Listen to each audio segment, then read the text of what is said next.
Zombieland is easily one of the greatest zombie movies of all time. It's a classic. Having come out in 2009, it was the perfect introduction to the zombie genre for me. It's got zombies, it's got zombie killing, it's got some gore, it's got Emma Stone, it's got everything. But in the tidal wave of what I'm gonna call nostalgia sequels to films that came out decades ago, Zombieland Double Tap was released, and I've got controversial feelings about it. But before I talk about the bad of the second film, I want to talk about the good of the first one, because Zombieland is a near perfect movie. I said it, let's talk about it. We open to a shot of Capitol Hill, pre-January 6th, with narration vaguely setting up the vibe of the movie. There are hardly any more people in America, and you can't have a country without people. This is now the United States of Zombieland. That's the title of the movie. He said the title of the movie. We zoom out to see Earth, and yeah, that doesn't look very good, does it? How did zombies do this? Is that lava? Then our narrator starts listing his rules for surviving the zombie apocalypse, starting with rule number 1, cardio. Rule number 1 for surviving Zombieland, cardio. Right off the bat, I want to talk about how fun it is that this film uses text and motion graphics the way that it does. It's not afraid to have fun with the medium. At the same time, the film is not afraid to get really gory. Look at how gross this is. That's awesome. We quickly move on to rule number 2, double tap. As our narrator lists off these rules, we're seeing examples of people dying because they did not follow these rules. Here's why double tap's important. Don't get all stingy with your bullets. One more clean shot to the head. And this lady could have avoided becoming a human Happy Meal. That's just good storytelling. You have to appreciate it. Rule number 3, beware of bathrooms. Mike White, who was on Survivor, shows us how important this one is. God rest his soul. And then rule number 4, just real quick. Fasten your seatbelts. Seatbelts, people. Come on, it's the first thing they teach you when you get into a car. It's obvious. And then the hardest beginning credits in the history of cinema plays. People running from zombies in slow motion while Metallica's For Whom the Bell Tolls plays. It's amazing. Okay, now for the real movie. We finally see our hero, Jesse Eisenberg, for now nameless, at a gas station in Garland, Texas. He reveals to us that it's been 2 months since the outbreak, and he thinks he might be the last human left on Earth. And he has chronic IBS, and nature is calling, so he slowly reaches for the bathroom door.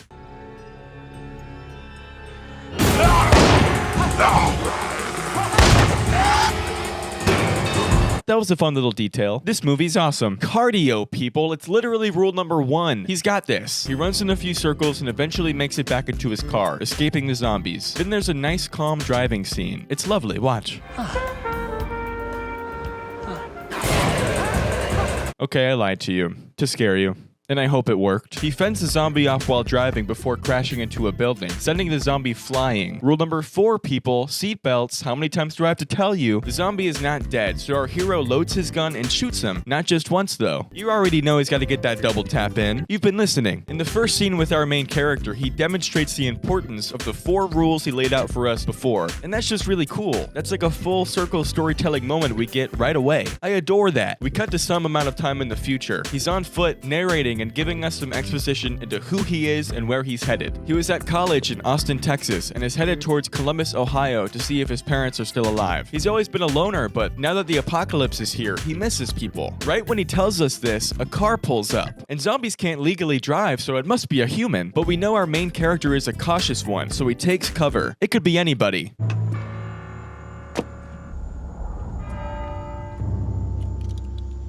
And it's Woody Harrelson. The actor. But it's not Woody Harrelson. It's a character he's playing. It's a movie. We're talking about a movie. The 2 men stare at each other with their guns drawn for a while. Jesse Eisenberg is shaking like a little fish boy. Woody Harrelson is as still as a statue. And I'm doing fine myself, thank you for asking.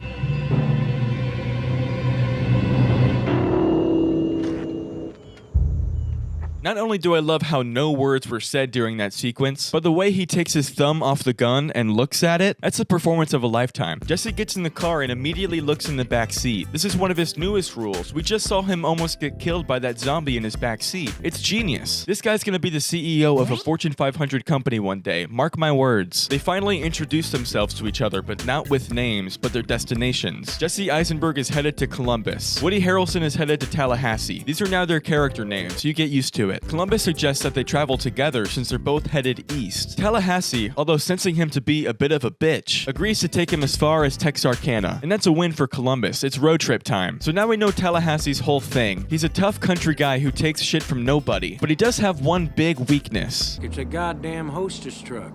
I could use a twinkie. Twinkies out of every Hostess snack. Donuts, honey buns. Why Twinkies? These are not good.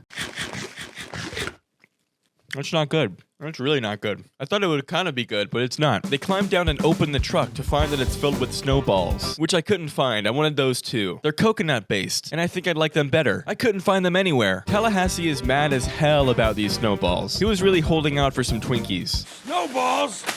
Where's the fucking Twinkies? His character is so interesting to me because he's all tough and manly, but he throws a tantrum over this? That's wild. So after that, they go to a public restroom so Columbus can take the Browns to the Super Bowl. His words, not mine. While in there, he tells us about his biggest fear, which is important. It comes up later.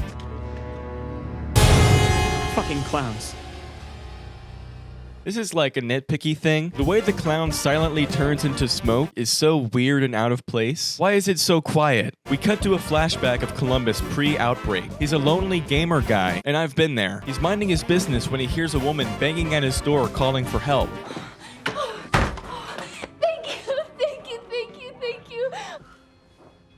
Is that Amber Heard? Yeah, it is. Amber Heard plays Columbus's hot neighbor, 406. And I even found some behind-the-scenes footage of her. Hi, I'm Amber Heard. I'm on set of Zombieland, and I'm going for my special wake up to get zombified. You slipped up there, didn't you, Miss Heard? I disagree. That's not what I'm talking about. Moving on, 406 tells Columbus that she was attacked by a homeless man who tried to bite her, and she's just happy to be okay after he let her in. She falls asleep on his chest, and he soon follows. This is a big deal for Columbus. He never gets any action like this. A nap on the chest is huge. It's honestly kind of sweet, you know? They both really need this intimacy, so it's nice it gets to happen on holy shit, she's a zombie. She chases him around his apartment, and he painfully fights back as she tries to bite him. He breaks her ankle in the doorway, nearly suffocates her with a shower liner, smacks her with a toilet tank lid. It's a pretty crazy scene. With tears in his eyes, he finishes her off with his first ever double tap. The beginning of an era. It's kind of iconic. Back in the present, our eastbound boys make it to a grocery store in further search of a Twinkie. This is where we first see Tallahassee's character shine through in terms of how he deals with zombies. And it's amazing. You got a purty mouth. I love this guy. The zombie killing choreography in this scene is so fun. I love this moment here. Don't swing, don't swing. Swing. He takes out a few more zombies, one off screen with a pair of garden shears. Okay, Tallahassee, I think we get it. You can calm down. They continue on when this happens. Oscar winner Emma Stone, what are you doing here? So Emma Stone walks out and is like, come quick, in her best damsel in distress voice. It's pretty good. I've seen better. And the boys are quick to follow her. She leads them to her younger sister, played by 12-year-old Abigail Breslin, who's been bit by a zombie, and they don't know what to do. Well, they know what to do. It's just not that simple. You understand what I'm saying? She's gonna die. They're introduced as Wichita and Little Rock, which is cute. I like the themed names. Then there's this harrowing sequence where they're prepping Little Rock to die. Tallahassee is about to shoot her when Wichita stops him. Wait. I'll do it. Okay, I don't see why not. He hands her the gun and everyone braces themselves when suddenly... You need some help? Now that you mention it. We'll take your weapons, your car keys, your ammunition. What the fuck? I guess this makes sense, because why would she want to shoot her sister? But for real though, this is crazy. The ladies take their car, their weapons, and their dignity. You can't trust anybody in Zombieland. So here the narrative splits into two. The ladies, in their new stolen ride, talk about where they're headed. You know about Pacific Playland? Totally zombie-free. I wouldn't trust her, but that's just me. Back with the boys, they find a nice yellow Hummer with guns and ammo in the back seat. That's just dumb luck. Thank God for rednecks. Tallahassee spends a few minutes shooting into the air and decorating the Hummer with a Dale Earnhardt 3, and then they start heading east again. Tallahassee tells Columbus his idea of home, which is his old puppy named Buck, which he lost at the beginning of the outbreak. It's sad, but he keeps his composure. He's got bigger fish to fry now. It's the zombie apocalypse. Because he lost his puppy, he's in search for a new home, and it's here that Tallahassee teaches Columbus something valuable. Gotta enjoy the little things. I hate to give credit to anyone who looks like Yosemite Sam, but I'm writing it down. Enjoy the little things. Isn't that sweet? So the boys come upon their stolen vehicle with the word help painted across the side. They're cautious, rightfully so. They've already been conned by these girls once. Anything could happen. Tallahassee scopes out the scene while Columbus hangs in the car keeping an eye out. When Hassee sees no sign of the ladies, he gets back into the car so they can continue on. But something isn't right. They're in the back, aren't they? Just me. How are you gonna get conned and robbed by the same people twice? You have got to be more careful than this. This time the ladies take the boys, with a gun still drawn, they're not quite cool yet, along to their next destination. We see in a flashback Wichita and Little Rock conning people, even before the zombie times. They've always been about this life, but they make a good team, it's kinda cute. Back in the present, Tallahassee makes a quick pull for Little Rock's gun, prompting Wichita to pull over and draw her gun on Tallahassee, leading to a Columbus outburst. Hey, for fuck's sake, enough already. We are being chased by ravenous freaks. We don't have enough problems? Fuck me. Whoa. I know. I love when Jesse Eisenberg's characters get all fed up like that. It's rare but good. They continue on, no more guns. There's backhanded banter about Pacific Playland and other stuff. When Columbus asks Wichita if she's heard anything about Columbus, Ohio, she's still in her rude era here and tells him unapologetically that it's a ghost town, which hits him hard. A total ghost town. It's burned to the ground. I'm sorry.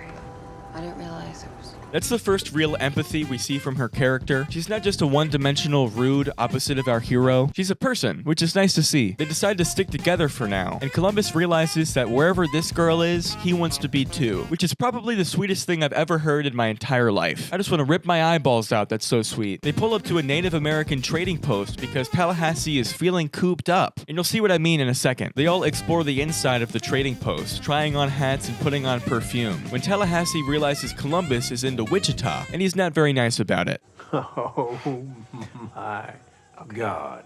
Good luck now, Petunia.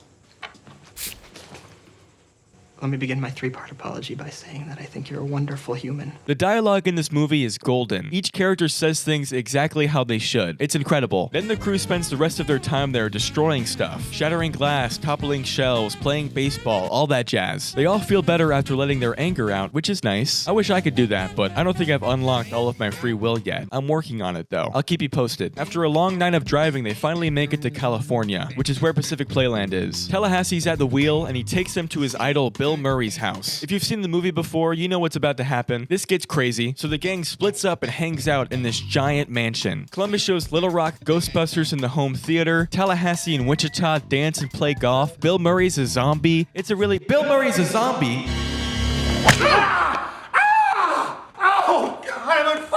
Oh, okay. Never mind. He's not a zombie. This is the greatest cameo in the history of filmmaking. There's no topping this. Bill Murray as Bill Murray should have won him an Oscar of some sort. I don't care. They get high with Bill Murray and play Ghostbusters, costume and all. And then they decide to play a little prank on Columbus and Little Rock. What could go wrong? I've seen this so many times, and I still cringe at this scene. Bill Murray killed by one of his own bits. It was bound to happen at some point. Columbus is obviously mortified. He just shot a human person. Bill Murray, of all people. So do you have any regrets? Garfield, maybe? Even in his last moments, he doesn't stop making little jokes. I hope I'm like that when I get shot. So Bill Murray dies, and they have a little ceremony, but then they immediately move on, like it didn't even happen. Later, the gang is playing Monopoly by the fire and talking about the pros and cons of Zombieland. The pros, free parking, no Facebook status updates, no need to flush, and cons for Tallahassee losing Buck, his dog. Here he goes again. But wait a second, as Columbus listens to Tallahassee talk about his dog, he realizes something. He had my personality, my laugh, my appetite. Laugh. I felt so ashamed that it had taken me this long. Buck was Tallahassee's human son. Human. And we see the same montage as we did before with the dog, but this time with his son. This is actually heart-wrenching. I can't believe this movie got me to feel sympathy for Woody Harrelson. No way it just did that. Put it back. Later in the night, the gang splits up. Tallahassee helps Little Rock work on her aim, while Columbus and Wichita drink wine and talk about their first kisses. Oh, they're gonna bone. This is how it starts. I'm pretty sure they're gonna get naked and bone. They're up, they're dancing, they're saying flirty things to each other, and then... Hey, little help moving the couch? Making a fort. I mean, if there's a fort to build, it should be all hands on deck. Let's go. After the close call kiss, Wichita tells Columbus that she likes him, but her and her sister are gonna do whatever it takes to survive. They need to keep their eyes on the prize. So alas, no boning happens tonight. Rest in peace. First thing next morning, Wichita and Little Rock steal the car and move on without the boys. You were like a giant, cock-blocking robot, like developed in a secret fucking government lab. Hey. So the ladies, now with their eyes on the prize again, make it to Pacific Playland, the final destination. They get inside, and Wichita watches as Little Rock's face lights up as she fires up the electricity in the park. Bright lights, loud music. Any guesses on what happens next? Zombies. Zombies see and hear all the commotion and start running towards it, obviously.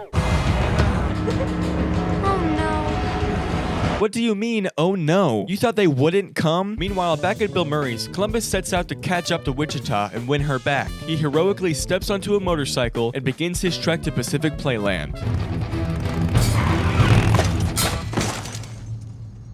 But it's short-lived. That's when Tallahassee finally comes on board. He wasn't gonna come, and he offers to drive them. They're family at this point. Of course he's coming along. Back at Pacific Playland, things are honestly horrifying. Wichita and Little Rock are narrowly escaping the zombies, barely holding them off with what few bullets they have while they run. They get on one of the park rides to launch themselves up and away from the zombies, shooting the control panel to stop it from lowering them down. Things are looking pretty bleak for the ladies until they see the boys pulling up to rescue them.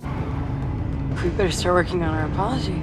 Columbus sets his sight on Wichita and Little Rock, while Tallahassee uses bullhorns to lead as many zombies to him as possible. There are 3 amazing zombie-killing moments from Tallahassee, just in this final climax of the movie. He swings off the side of one of the playland rides. He shoots them while riding a roller coaster, and he locks himself into a prize booth, shooting any zombie that comes near him. Say what you will about that Tallahassee dude, that was pretty cool. Meanwhile, Columbus has been outrunning zombies and heading towards the ladies trapped on the ride, and this is when he's faced with his worst nightmare. Look at this fucking clown. It really is poetic how he has to face this zombie clown to rescue Wichita and gain what he's wanted his whole life, a little kiss. So he fends off the zombie clown, smashing its face in, and lowers the ladies off the ride, getting Wichita back into his arms and learning her real name. Krista. Okay! And just like that, all loose ends are tied except for one, and you know which one I'm talking about.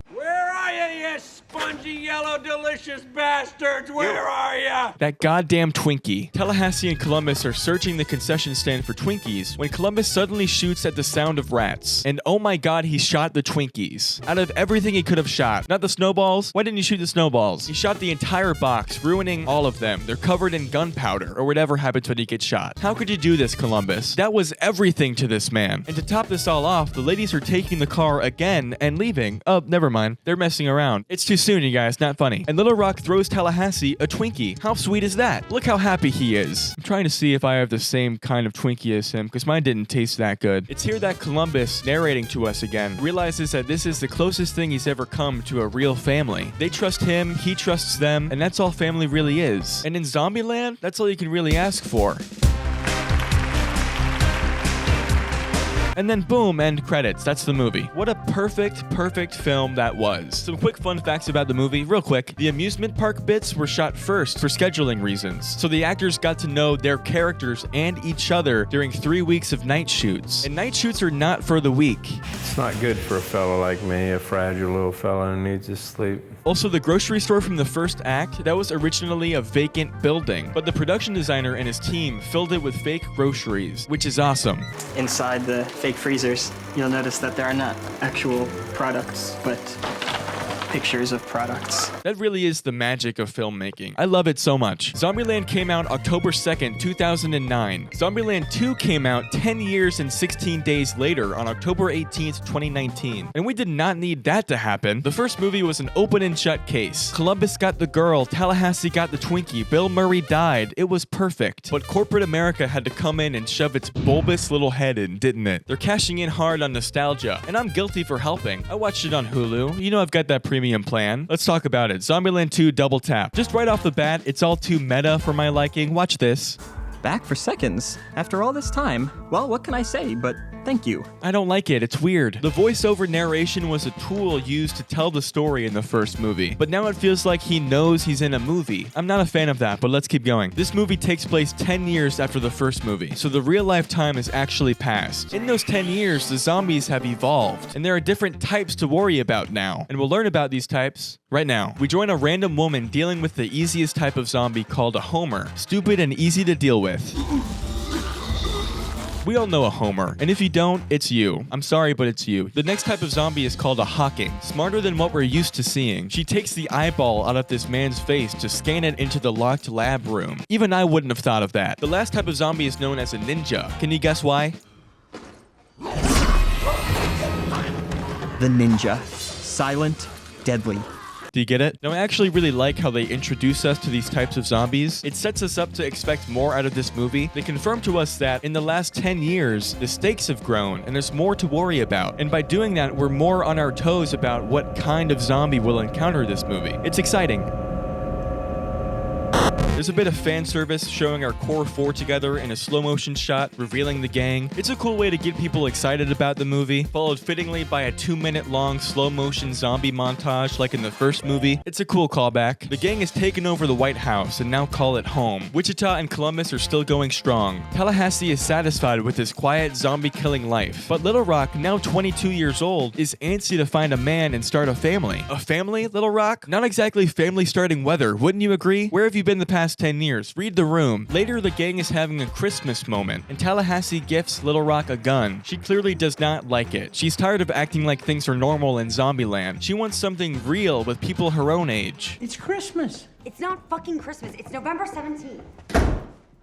It's understandable. Later in the evening, in a very heartfelt moment, Columbus gets on one knee and pops the question.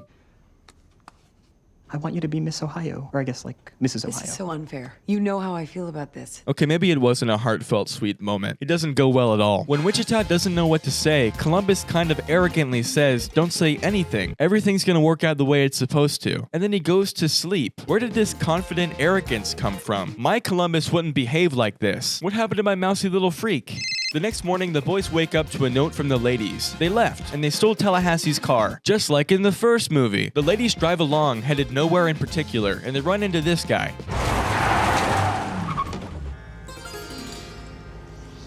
Namaste. Hey, that's Beck from Victorious. So a month has passed, and the boys are cruising through a mall. Columbus is in his moping era, still holding on to the hope that Wichita will be back and change her mind. But Tallahassee says it's time they hit the road again. He doesn't have time for this. That's when we run into Madison.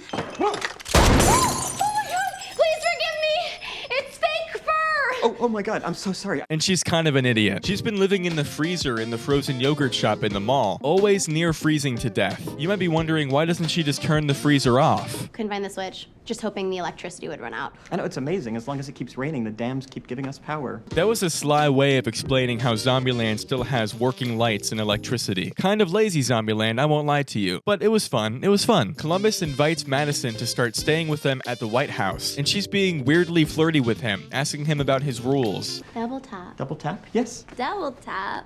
You. You got me. I'm murdered. What does she want? They get there and she immediately jumps Columbus's bones in the bed that he and Wichita used to share. She's been trapped in a freezer for years alone. We've all been there, I understand. They hear a big crash in the middle of the night, so Columbus and Tallahassee go investigate to see that Wichita is back. Oh no! This is bad news for two reasons. For one, Madison is upstairs, and for two, no, actually, it's just the one reason. Madison. Wichita reveals that Little Rock left with that guy who goes by Berkeley. The funniest thing about the whole situation is how Tallahassee reacts to Little Rock running off with a pacifist musician. No, I have nothing against pacifists. I just want to beat the shit out of them. So Berkeley has survived this whole apocalypse without injuring a single living thing. On purpose. Little Rock and Berkeley left Wichita to go to Graceland, Elvis's mansion. She did the classic Wichita move of leaving a note and stealing the car, giving her a taste of her own medicine. That's what happens. The boys kind of force their way into joining her to rescue Little Rock, since she's about to trek all the way to Tennessee with the guy who's never touched a gun before. Columbus and Wichita finally address the elephant in the room, and right as things begin to look okay for them, Madison reminds us of her existence. Columbus, you coming back to bed? Wow. When I say we didn't need Zombieland 2, this is what I mean. In Act 1 alone, we're already undermining the whole goal of the first film. He wanted Wichita so badly in the first film. She runs away, and he ruins his chances of getting back with her because of Madison. Our priorities are all out of whack this film. But we've got to get Little Rock back. There's no time for this. They all pile into an ugly minivan, Madison included, and they start heading towards Tennessee. Tallahassee spots an RV and is very interested in riding in it. So we have a big zombie fighting moment where we first encounter the types of zombies with our main characters. Oh, actually, you know what? It's a homer. Abort! Abort 11. Don't waste a bullet. Hawking! That happened to me once. The gang is holding themselves well. Madison has a close call with a zombie but seems fine. And this is where we actually encounter a new type of zombie, the T-800. New zombie just dropped. These guys really know how to take a bullet. We're in uncharted territory here. It took over 20 shots and a big stomp to the head to kill this guy. If I ran into one of these, I would have to end my life. It'd be over. All of this was for nothing though, because the RV immediately breaks down, so they have to go back to their minivan, which Tallahassee is very upset about, rightfully so. My first car was a Chevrolet Trailblazer, and the looks I would get, it got me from point A to point B just fine. Sometimes though, people would ask me, where's point B? A PTA meeting? Your daughter's soccer camp? Get the heck out of my face. Back on the road, Madison starts getting all weird. She's hot, she's nauseous, her tongue is swelling. It's not looking good, so they pull over. Just wait. I'm a monster, Columbus. Please, no, listen. I'm sorry. This is so scary. Being cautious, Columbus shoots her off screen because she was definitely going to turn into a zombie. Swiftly moving on, the gang makes it to Graceland in the middle of the night and see that it's burnt down. No sign of Little Rock either. The car isn't even around. This whole trip's been a lost cause, and now they don't know what to do. But wait a second, they find the car Little Rock stole outside of an Elvis-themed motel by Graceland. They all go in, and we get this lovely serenade from Tallahassee. Well, I've never been to hell. Start talking. Okay, maybe the serenade doesn't last that long. This is Nevada. She's been living here. She tells them Berkeley and Little Rock were here, but they left a few days ago, taking a new car because Berkeley says the other one is too establishment, whatever that means. Apparently, they're headed to a place called Babylon, a commune protected on all sides. A commune? This guy really is a hippie. And in a nod to the first movie, she tells them that she came this close to murraying them. You know, when you shoot someone because you think they're a zombie? Apparently, that's how Bill Murray died. God, who's Bill Murray? I don't even know what that is. Is it the actor? Columbus is such a coward, acting like he has no idea. That's so funny. We're halfway through with the movie at this point, and I've hardly seen any zombies. Apart from the slow motion opening credits and that scene with the RV, where are all the zombies at? So back with Berkeley and Little Rock, they're on the way to Babylon and talking about how much better things will be there, and oh shoot, there go all the zombies. I found them. I think if I was ever being chased by more than 2 zombies at once, I would have no choice, for realsies, but to end my life. They make it to Babylon, somehow having gotten rid of all the zombies behind them. We can ignore how that makes no sense, that's fine. Little Rock has to give up her only gun in order to enter the commune, and they melt it down. This is where we see her slightly waver out of her hippie era. This is not a good vibe so far. Back at the Elvis Hotel, Nevada and Tallahassee totally did it sexual style, and some dude outside, killing the morning after mood, crushes their car with a monster truck. And his character parallels Tallahassee. Oh, you happy now? Great. Good move. Good job. Is it me, or does he kind of remind you of... I don't like you. Not only that, but he's got a squirrely little white friend that parallels Columbus. I think you double parked. Perpendicular parked. What is going on here? What? That's a lot of fun. The cowboy is called Albuquerque and the squirrel is called Flagstaff. I guess it's an unspoken rule to go by a destination in Zombieland. I'm choosing to not blame that on weird writing. Let's just call it a Zombieland specific thing. In an honestly pretty entertaining scene, we see just how alike these two sets of characters are. Flagstaff has a set of commandments that he uses to survive the zombie apocalypse. Commandments? Yeah, just sort of guidelines for staying alive. I've got loads of them. Yeah, number 1 is teamwork. Teamwork, that's so great. And Albuquerque is an asshole, just like Tallahassee. It's perfect. It does feel like pandering though. It's very much, hey guys, remember Zombieland 1? As entertaining as it is, it doesn't really add anything to the movie. Because spoiler alert, these characters don't last long. They all look outside and see a group of T-800s climbing on the monster truck. Time to nut up or shut up. That sings very 2009. More pandering. I don't like that. New stuff, please. The new guys end up taking the reins on the T-800s outside, and they come back acting all tough. But Albuquerque has a bite on his wrist. He lies and says that it's a tattoo of a zombie bite, but that'd be a really distasteful tattoo in the event of a zombie apocalypse. He starts throwing up and freaking out, trying to convince everyone that he's not infected. And to get the attention off of him, he tells us that Flagstaff was bitten twice, which is also bad news. But Flagstaff insists that he wasn't bit. He's fine, right? I'm fine. Okay, guys, he's fine. No, he's not fine. No. Oh, that was gross. The twins of our main boys turn into zombies and start attacking everybody. There's a nearly 2-minute long shot with no cuts where the gang fights these zombies all around the house. I can't show you all of it because, you know, Copyright. But there is a fun callback to the first movie here. Don't swing! Don't swing! Swing! That's the good kind of pandering. I like it. They finally take out the zombies and things are okay again. The original gang then leaves the Elvis Hotel to head to Babylon to get Little Rock back. Nevada, champion of her own fate, stays behind. Good for her. But I'm really disappointed that the Albuquerque Flagstaff thing didn't really add anything to the story. It was fun, don't get me wrong. I just wish there was more of a purpose for the entire plot there. It was kind of a tangent. Anyway, back to our story. You won't believe who they run into. You gotta be kidding me. You gotta be fucking kidding me. So we learned that Columbus didn't have the heart to shoot her earlier. He just shot over her head before returning to the car with Tallahassee and Wichita. But that's a good thing because Madison was just having an allergic reaction after having some trail mix. Who knew there were nuts in trail mix? Not me. I thought it was vegan. But you thought I was trying to bite you. Yeah, well, Not that you might have last time. No one is happy that she's back, not even Columbus. He wants Wichita back, Wichita wants him back, but Madison's being alive complicates that. So they finally make it to Babylon and give up their guns. They get inside and finally reunite with Little Rock, and it goes fine. hey, Hi. What are you guys doing here? I'm so glad you're safe. No, seriously, what are you guys doing here? Also, this moment here might be the funniest thing I've ever heard. I think we should stay. You don't get a vote. Haven't you ever heard of women's suffering? Women's suffrage? No, honey. That's so good. Tallahassee quickly realizes he doesn't belong with a bunch of pacifists, so he says his goodbyes to the gang and leaves on his own journey. That is until he sees a horde of T-800s headed right towards Babylon. Oh my god! He whips his vehicle around and heads back towards Babylon. His people need him. He returns and warns everybody about the zombies, but they have no weapons. What is there to do? We could try running. I'm done running. What good is a home if you can't stay in it? That's cheesy, you guys. Are you serious? You could run. It seems like a convenient plot device to get them to have to fight the zombies. That's all I'm saying. Also, I know this guy. His name is Ian. I worked with him on a feature film once. Solid actor, even better guy. When I realized that was him, I was dumbfounded. I was like, oh my god, you're in Zombieland too. So the big plan is to use biodiesel to set the zombies ablaze. It's the best they've got since they melted all the guns down. This is what happens, people. It's game time now. They light their fuses and run back as the T-800s climb the walls. It's now or never. They need these zombies to be blown to smithereens, but it's not working. It's not working.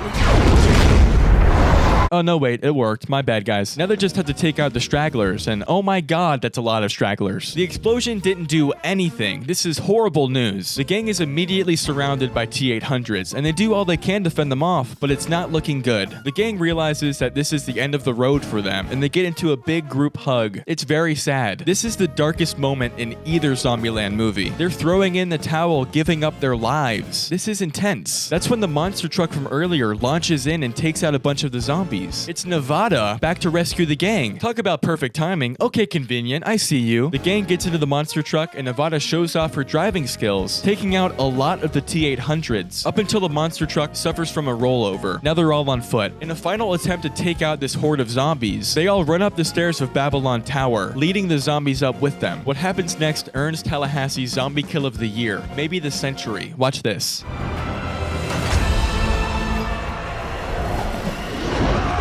So he takes out all the zombies. It's cool. Little Rock poetically helps using the gun that Tallahassee got her earlier in the film. Columbus reproposes to Wichita and she says yes. Okay, marriage. And Tallahassee and Nevada get it on with their tongues. You love to see it. And then to tie up all loose ends, Madison and Berkeley start making out. All right, I'm not going to think too hard about it. They're both idiots. Let idiots do their thing. In the final shot of the film, Tallahassee is driving the gang, now including Nevada, in Elvis's famous pink Cadillac. I'm happy things worked out for him. He deserves it. We finished the movie with a few heartfelt lines from Columbus about family. Because if our adventures had taught us about anything, it was home.